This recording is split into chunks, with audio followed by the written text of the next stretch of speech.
This is it, guys. We've been waiting a long time for this one. It's finally here. It's the Proton eMas 7, the first Malaysian brand EV. This here is a relatively large electric SUV, and it is going directly against what is now the best-selling EV in Malaysia, the BYD Atto 3, as well as the Chery Omoda E5. So what we really want to know right now is how it actually drives. Does it handle like a typical Chinese car, or like how a proper Proton should? And its driving range, how far can you expect it to go on local Malaysian roads? Can it actually match its 410km range? Answers to all that and more coming up in this review. Let's go.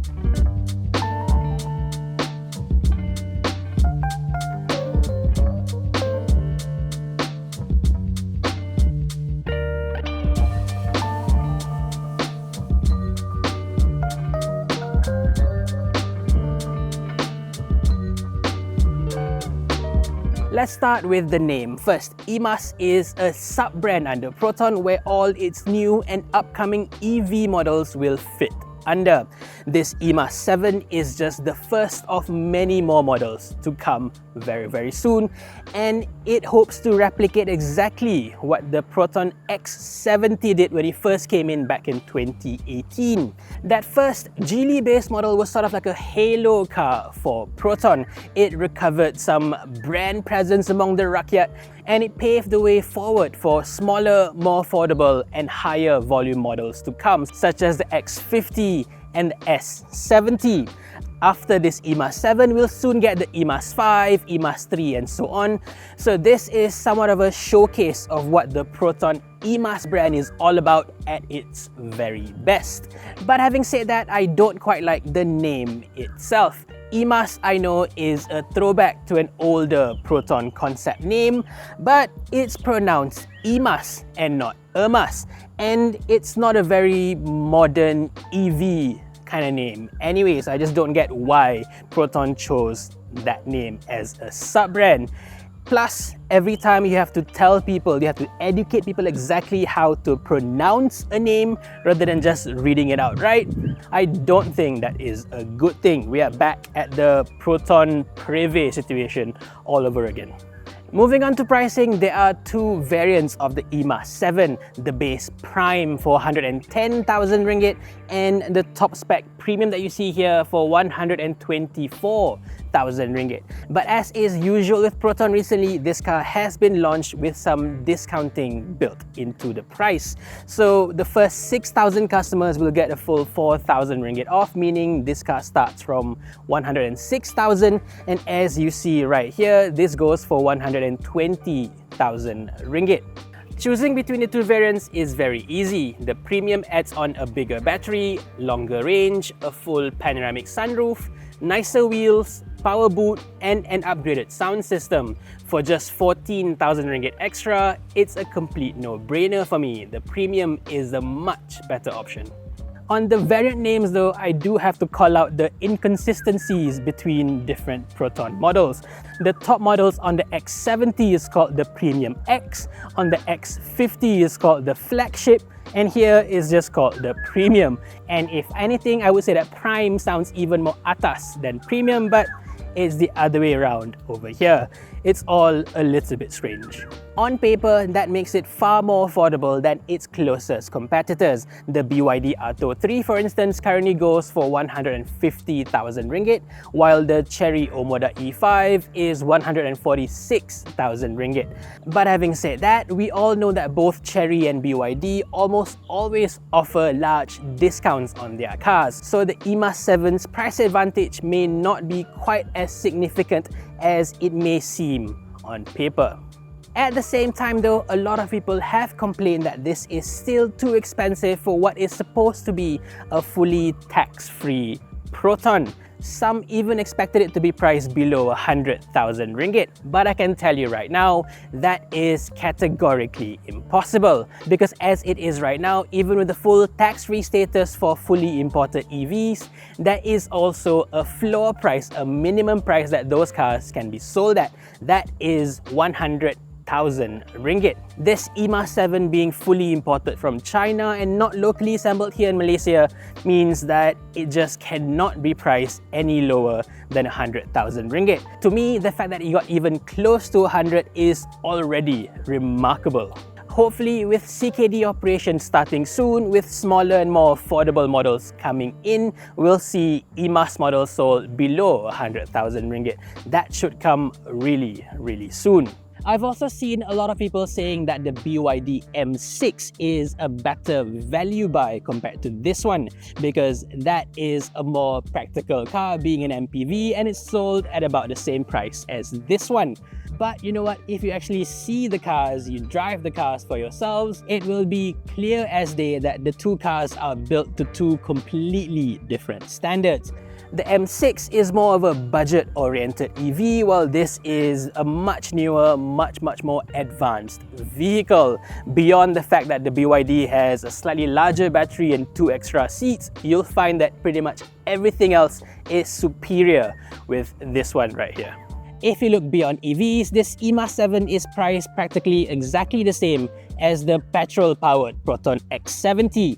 That is amazing in and of itself because this again is clearly much newer, far more advanced product as well. On to styling, no beating around the bush over here. This is a direct rebadge of the Geely Galaxy E5 or the EX5 as it's known in global markets. As much as Proton wants to insist that this is not a rebadge but rather a co-developed model from the very beginning, I mean, just look at it. I'll call it what it is. In fact, this looks less like a Proton than even the other Geely-based models like the X70, X50, S70, and so on. At the very least, those models have unique Malaysian touches on the outside, whereas with this one, the only thing Proton has added to the car that is different from Geely are the Proton badges, and even that to me looks a little bit wrong. Perhaps is the placement of the logo, maybe it's just a little bit too big, or the fact that it's finished in chrome that stands out a little bit too much compared to the satin finished brightwork of the rest of the car. It just doesn't sit right with me, this front end. The same exact thing also happens on the inside, but I'll get to that in a minute. Beyond the logo itself, I also think that this car has far less of a visual presence compared to the X70 and the X50. I remember distinctly driving those cars when they were brand new, fresh after their launches. People literally stopped and stared at the cars. It created such a buzz, generated so much attention on the cars. It happened with my family's first batch CBU X70 back in 2018 and again with my own early X50 in 2020. Driving this, however, the eMas 7 right after it was launched, hardly anyone even noticed it. Perhaps you can blame the absurdly long teaser period of this car that made us all think we've seen the car for about a year now, or maybe it just looks a little bit bland. Now don't get me wrong, I don't think this car is ugly. If anything, it is quite handsome, but overall it does have that boring, generic look to it. Do you agree or disagree with me on this? Do let me know in the comments below. To me, this blandness comes from this big, empty, bluff front end. Now, the Geely Galaxy E5 in China does come with a set of virtual grills with just a lighting pattern around the front logo. When I first saw that, I thought that was brilliant. Proton can easily design its own set of virtual grill, put on their usual ethereal bow, infinite weave, and so on, and come up with a more unique take of a Proton EV without even having to change anything of the physical front bumper. But that didn't happen. What we are left with is a big, plain, blank front grille. To me, not having virtual grille is just such a massive missed opportunity. Also removed compared to the original Geely car are these side corner lights. Back in China, these can be made to light up.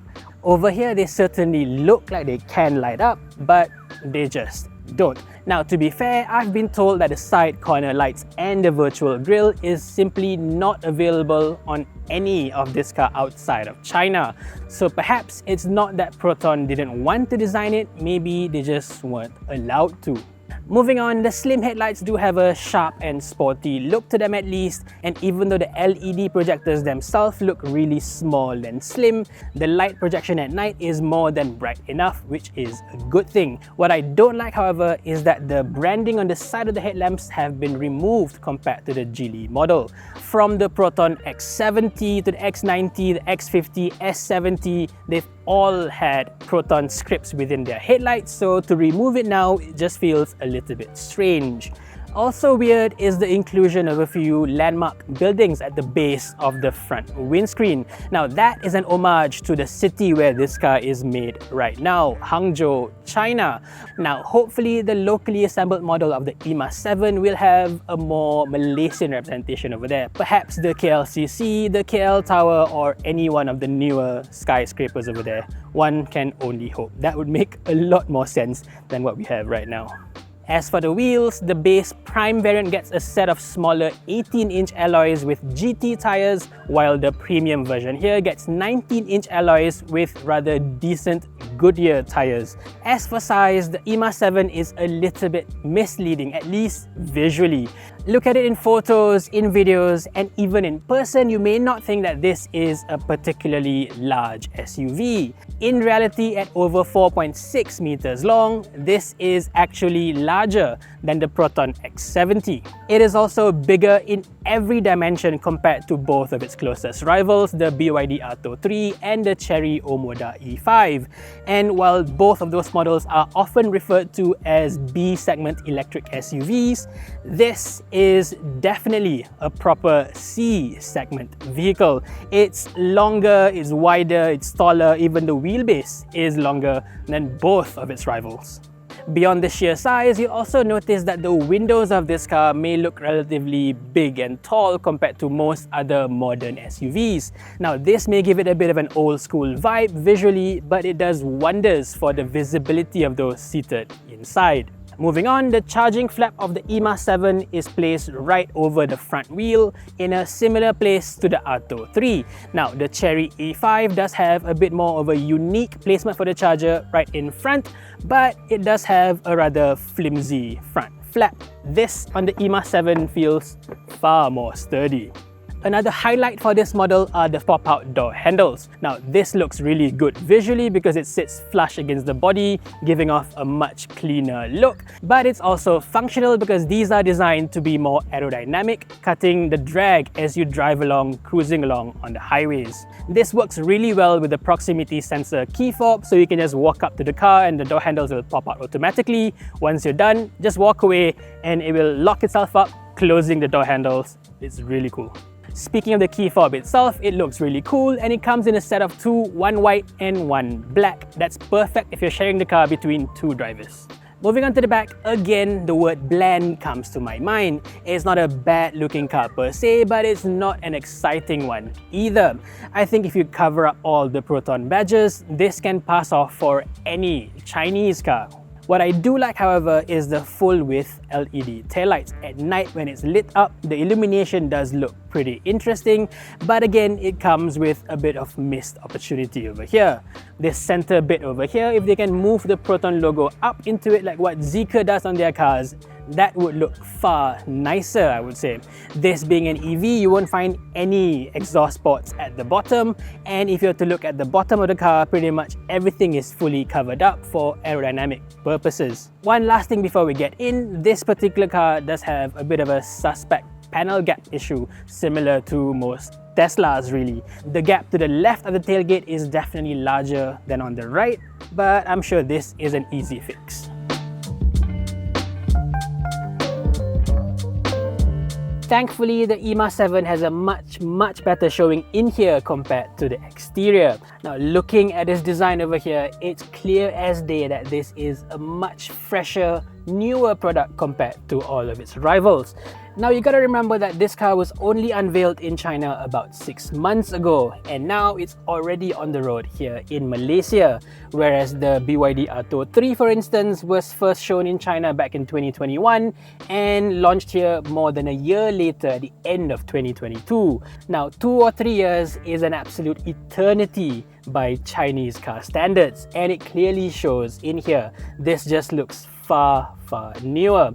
Even in terms of pure design, this just looks far more mature compared to what we've seen from the Chinese car market before. It may have this big massive screen like in pretty much all other Chinese cars, but the rest of the cabin has also been made exciting to look at, to touch, and to feel. Take this high center console design for instance. It just looks different to what we've seen before in a lot of other car makers, and it's nice to the touch as well. The sides are all covered in nice soft touch leather. Even the wood trim, as fake as they are, they look different. They look fresh with this blue shiny sheen across them. It's just too bad that this center panel over here is a little bit off color compared to the rest of it. But in terms of overall design, I really like this eMas 7. The build quality of the interior is mostly top-notch as well. The uppermost part may be hard plastics, but as you move further down, it gets gradually softer and softer. That middle part over there is slightly softer to touch, and as you move down here, this is all soft leather. Now the construction can feel a little bit suspect here and there. For instance, if you press hard on the center part over here, it creaks a lot, but for the most part, most touch points in this car feel very high quality. One design feature that I don't like about this cabin, unfortunately, is a Proton specific item.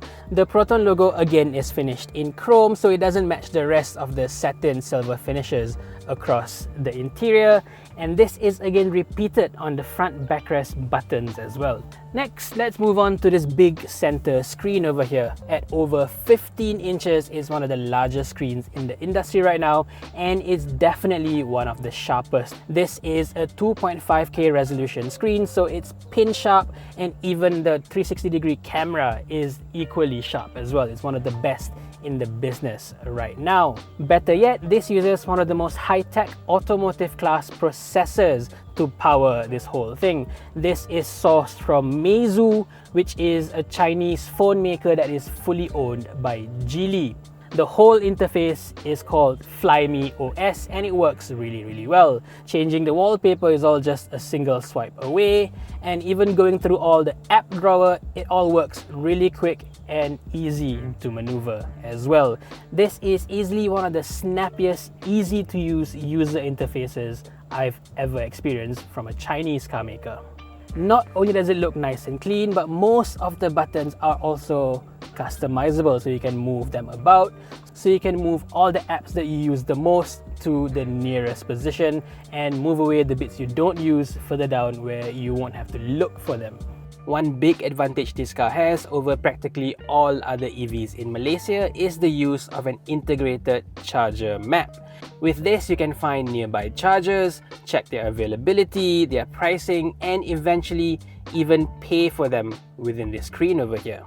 I also like the fact that this has a giant knob to control the volume within reach, and the way I've set it up right now, I can just click on it to adjust my fan speed.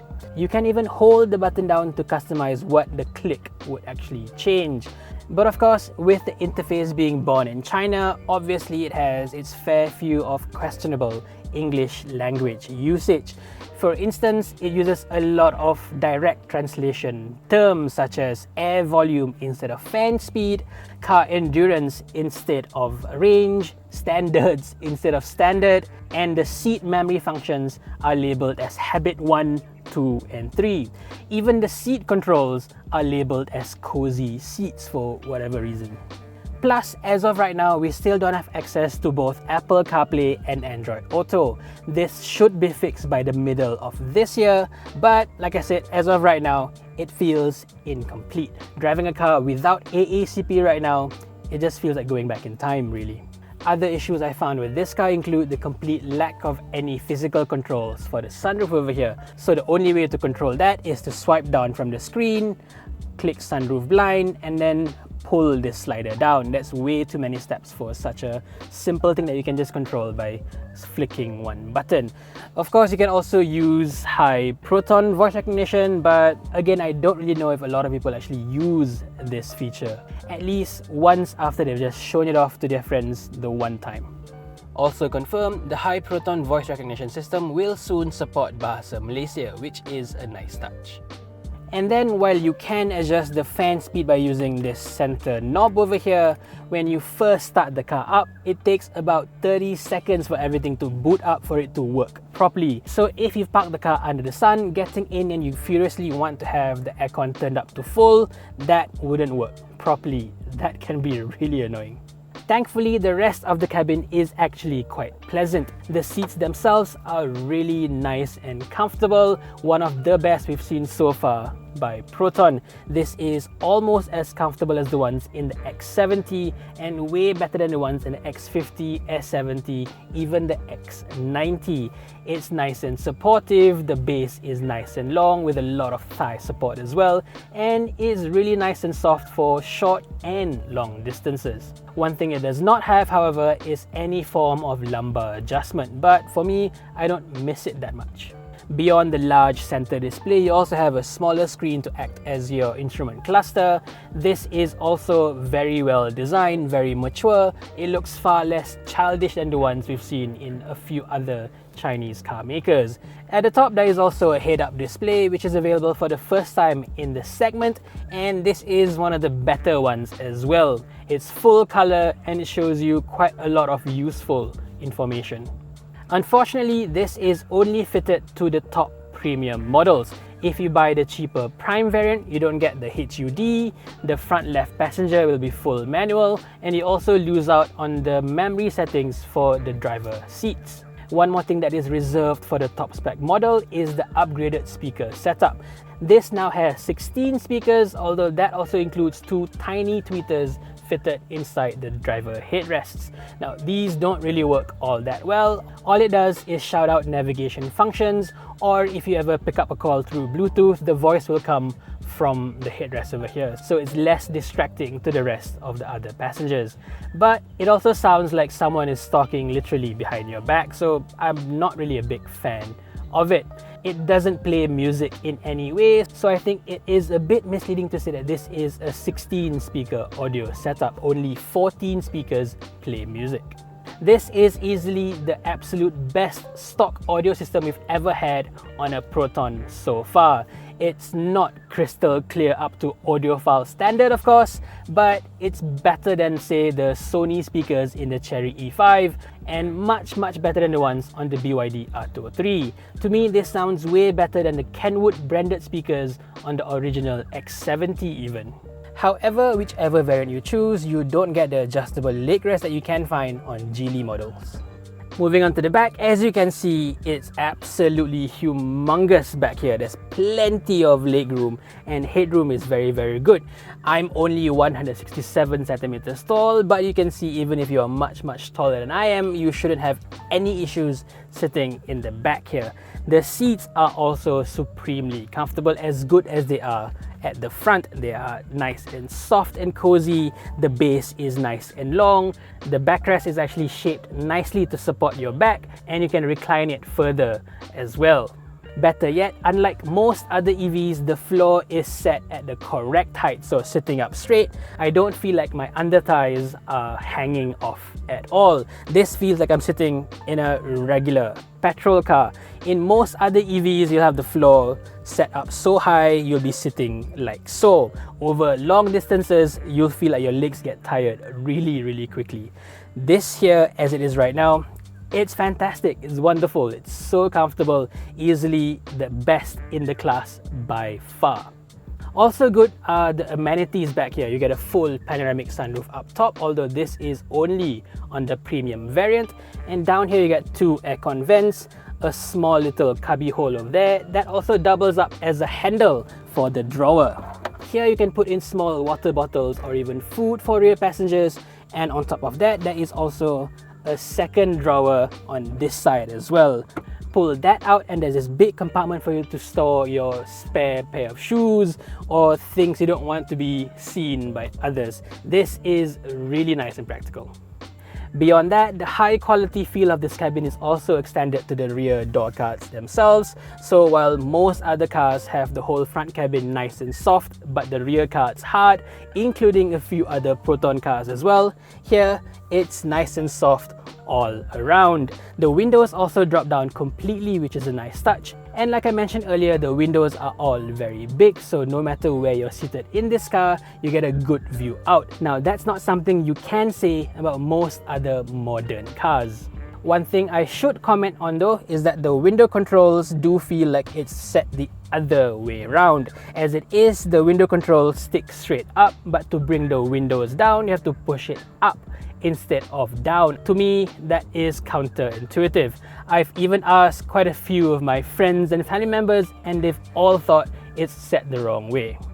But having said that, I've also seen a few other Chinese car makers having the exact same control settings like this, and this is also something you will get used to very quickly, I suppose.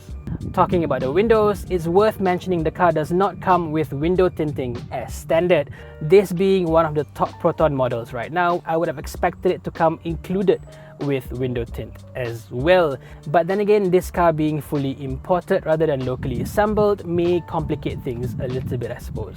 One last thing about the seat upholstery, we are limited to a single color over here, indigo blue. Now, it may look just plain black to you, but under direct sunlight, it does appear slightly bluish, slightly purplish as well. I think it looks pretty interesting. But if you ask me, I would still prefer options for other colors such as full white or even the brown leather that's available in other markets. Plain black may be the most durable, long-lasting option, but to me personally, other colors just look more premium and more classy.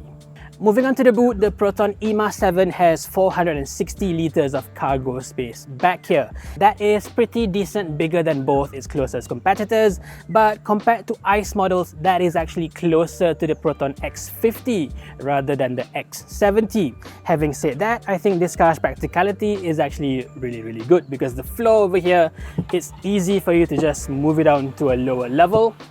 And this opens up more vertical space for you to fit in taller items.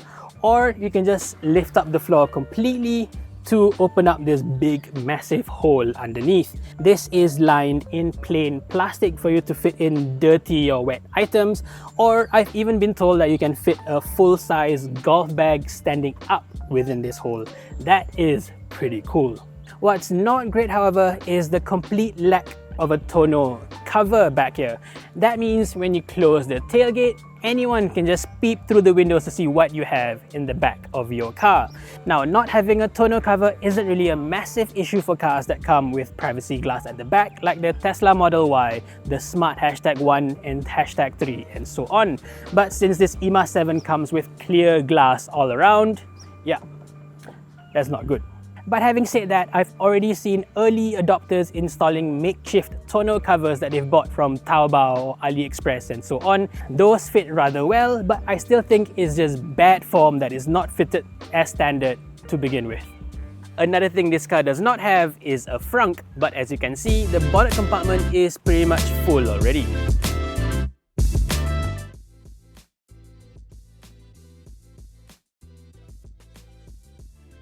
Okay, so on the move with the Proton eMas 7 Premium, let's start with all the numbers. First, this has a single electric motor powering the front wheels, and this is rated at 218 PS and 320 Newton meters of torque. That is very slightly more powerful than its closest rival, the BYD Atto 3. That has 204 PS and 310 Newton meters. 0 to 100 is done in 6.1 seconds for the Prime with a smaller and lighter battery, and 7.1 seconds for this premium version with a larger, heavier battery. Again, that is a tiny bit quicker than the BYD Atto 3, which does it at about 7.2 seconds. Top speed across the board is limited to 175 kilometers per hour, but again, I don't think that is relevant to most EV drivers at all. If it does, you shouldn't be driving an EV, I think. But let's push all the numbers aside and talk about how it actually feels to drive. First things first, this does not feel like a car that is capable of going from 0 to 100 in 7 seconds at all. The acceleration is okay, but that's about it. It's just okay. It doesn't feel especially quick like in most other EVs out there. If anything, it feels less impressive than the BYD Atto 3 and certainly less explosive than the Chery Omoda E5. The instantaneous torque is always at your disposal, of course, this being an EV, but the way the torque is being delivered is slightly muted. It doesn't quite feel like you're being kicked in the back like in most other EVs. For instance, I'm gonna press the throttle full right now. So while the speed certainly does rise very quickly, you don't really feel the surge moving forward. So again, don't be fooled by the plain on paper stat that this is the fastest accelerating Proton ever. It doesn't feel like it at all. An older Satya GTI or a Putra 1.8 will feel far quicker in terms of acceleration compared to this one. Against the clock, it's definitely as quick as it is being advertised for. I've timed it at about just over 7 seconds, so spot on against its claimed figure. But like I said, it just doesn't feel as quick as that. But you know what? While this car's acceleration may not feel as strong as you want it to be, it feels effortless through and through, bringing this car up to speed no matter how steep the slope, and then keeping it that way is just supremely effortless. It makes it so easy. At no point do you feel like the car is struggling in any way. It's really nice. It makes your ICE cars, no matter how powerful, feel outdated and breathless. This is just so effortless no matter how fast you want to go. Like in most other EVs, its acceleration will actually taper off the faster you go. So going from say 40 to 80 will feel faster than going from 80 to 110. That is normal for most EVs out there, except for the very highest end multi-gear ratioed EVs like the Taycan and the Lotus Emeas and so on. One thing that you will definitely feel, or rather not feel, is the lack of any gear changes as you drive along, because technically this car does not have a transmission at all. It runs a single speed ratio. So as you accelerate along and you slow down, there is not going to be any single point where the car feels jerky as it changes gears, upshift, downshift. That's all in the past now. It just feels so quiet, so smooth, so effortless. Beyond acceleration, the refinement of an EV is the biggest step forward compared to an ICE car, at least for me.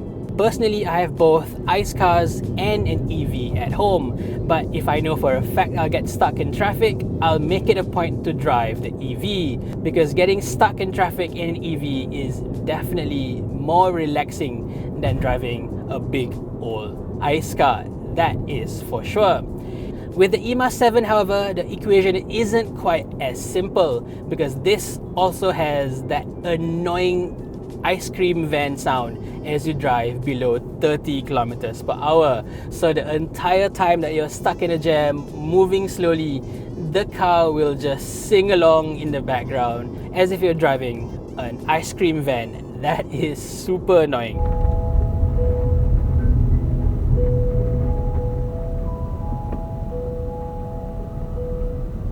Now, the idea behind this is sound. As EVs become more and more silent, there has to be a way to warn other pedestrians, bikers, and cyclists that you are right behind them. The problem is, Proton, or rather Geely, has chosen this really annoying tune that you cannot physically turn off. Now, don't get me wrong, BYDs and certain other Chinese car makers also have the same feature, but in most other cars there is an option to turn this feature off. There is no such thing with this car, however. It's on by default, and that's how you have to live with it. According to Proton, they are following UN ECE ruling for Europe and so on, but yeah, at the very least, change the tune. If it's just like a monotonous tune, a drone in the background, I can live with that. This nonsensical ice cream van tune, it drives me mad, absolutely mad. Next, let's talk about range and power consumption. I've driven this car over 300 kilometers now over my regular test routes, my day-to-day driving roads, and I've averaged just 13 kilowatt hours per 100 kilometers. That is remarkably low for a car of this weight and size. I mean, the BYD Atto 3 and the Chery Omoda E5, both lighter and smaller than this one, they both average around 15 to 15.5 kilowatt hours per 100 kilometers when I drove them. That's over the same roads, same conditions by and large. The fact that this is bigger and more efficient, I think, is amazing. This is yet another example that the eMas 7 is simply a newer, more advanced product compared to its rivals. 2 years, 3 years is a long time in China. Things change so quickly over there. Now, an average of 13 kilowatt hours per 100 kilometers is really good. I've driven pretty much most of the EVs available in Malaysia already, and this is easily one of the best, one of the most efficient one yet. Now, in terms of range, Proton claims a WLTP test cycle claim of 410 kilometers for this premium version.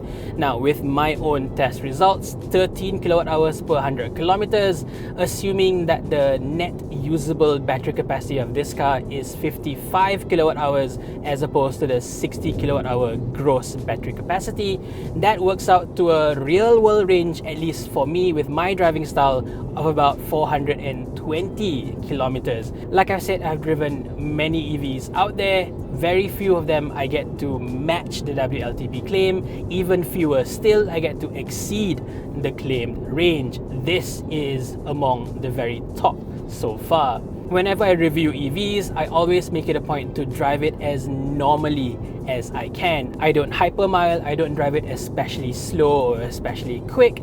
I just drive it as I would drive my own car. In fact, with my own personal BYD Dolphin, driving the exact same way I did with this one, I would do around 14 kilowatt hours per 100 kilometers. That is a much smaller and lighter car than this as well. Again, I know I'm repeating this many times, but it's just remarkable how efficient this eMas 7 is compared to the competition. To a certain level, that has to do a little bit with how this car regenerates energy back into the battery. This car has 4 brake regen settings: auto, low, medium and high. Most of the time I've just left it in auto and it works really well. When I want to cruise along, it somehow knows I want to do that and it just allows me cruise along without braking too much. But when I'm slowing down towards a toll, for instance, it will gradually bring the speed down, recuperating all the energy back into the battery. Not many mainstream level EVs have an auto brake regen setting. This is quite unique and it's a pretty good one.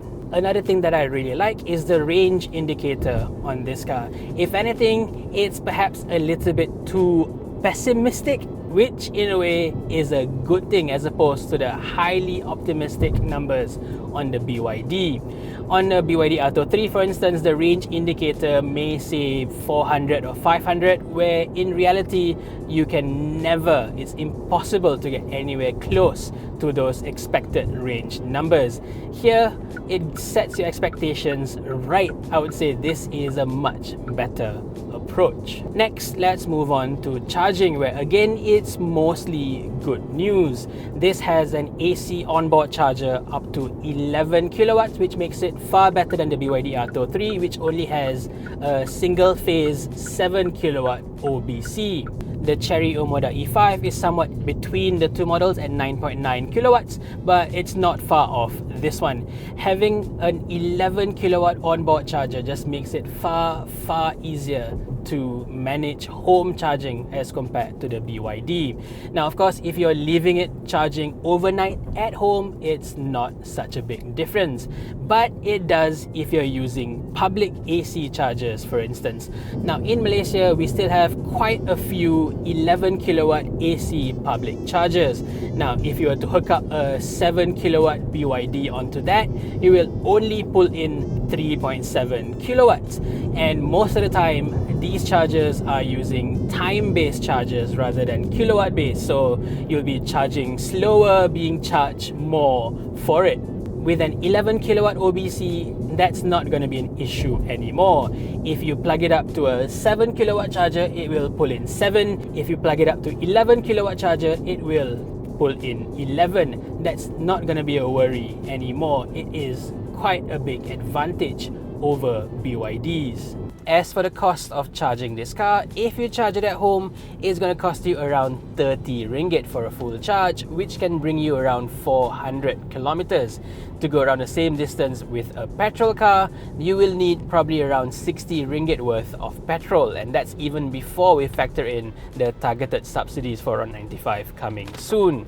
If you get a hybrid, the difference will become smaller, but even the most affordable hybrid of this size is the Haval H6, and even that is about 20,000 ringgit more expensive to buy to begin with. So clearly, in terms of running costs, there is no comparison between EVs and ICE vehicles. But of course, if you use public DC chargers, it's going to become more expensive.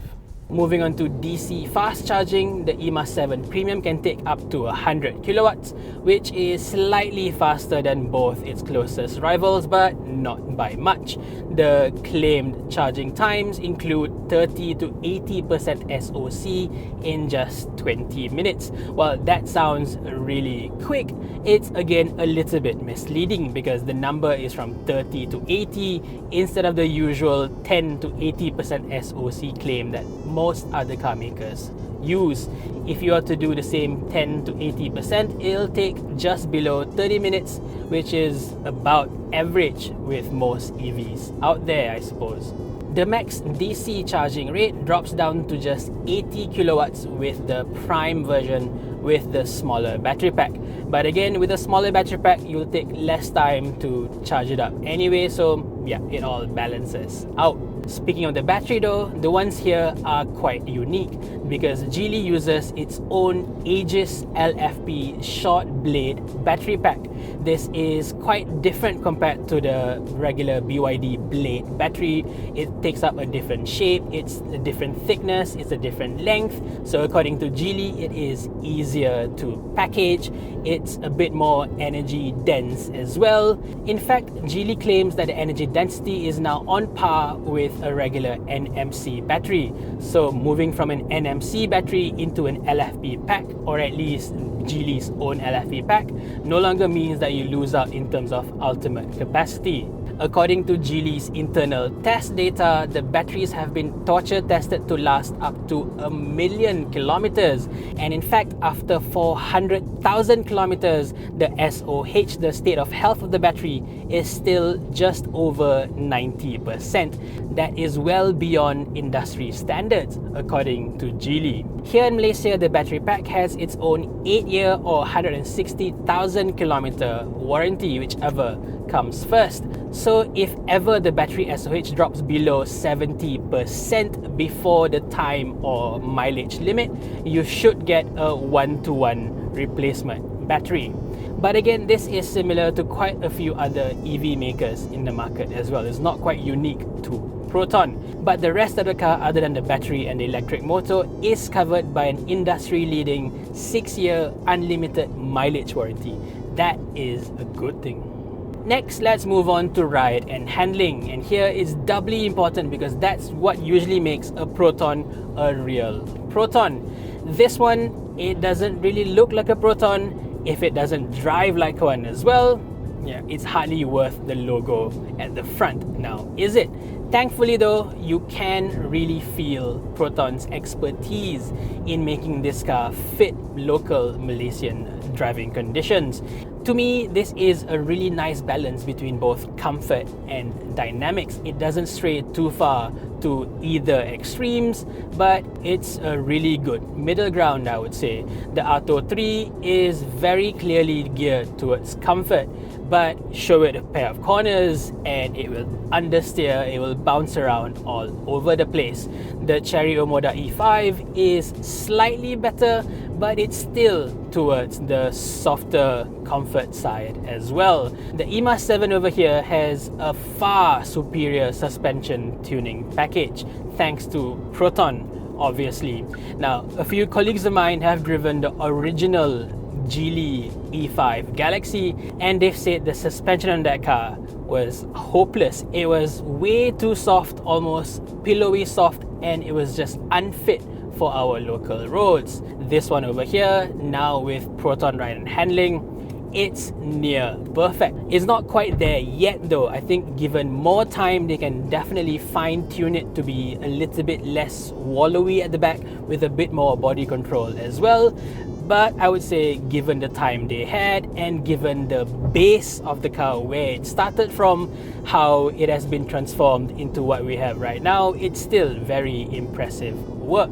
As it is, the ride comfort is still more geared towards comfort, so it still has a bit of that wallowy, pillowy ride on the highways where the rear end can feel like it is skipping about a little bit here and there, but is nowhere near as bad as the original Chinese cars and its competitors as well. There is a good level of stability at the front as you drive along. In terms of comfort, I would say it is beyond excellent. Show it a whole bunch of speed bumps or potholes and it will react to them very, very nicely indeed. It will feel a little bit bouncy at times because remember, this is a tall and heavy EV as well. EVs in general will always be quite a bit heavier than regular ICE cars, so those of you who are jumping from say a HRV or an X50 into this, you should feel quite a bit of difference in terms of weight, because you are technically moving from a car that is 1.3, 1.4 tons to what is now a near 1.8 ton machine. The level of body control and suspension control is in a whole different world really.